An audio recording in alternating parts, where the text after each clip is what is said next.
বাপজান রে, বাপজান, তুমি আমার সাথে কৌশল করছো? হ্যাঁ, আমার চোখ কানকে ফাঁকি দিতে চাইছো? পারবে না বাপজান, পারবে না। এখনো তো আমার চোখে ছানি পড়েনি বাপজান।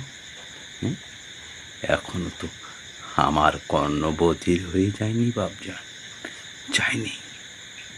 আর তুমি তুমি কত সন্তর্পণে আমাকে ফাঁকি দিয়ে যেতে চাইছো।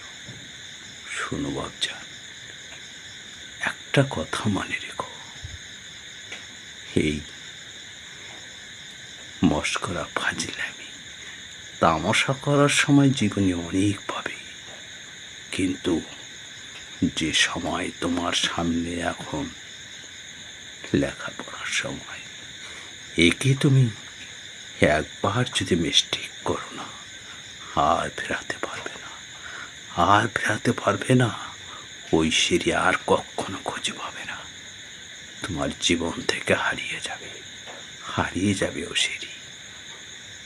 কাজেই আমার কথাটা মনোযোগ দিয়ে শোনো।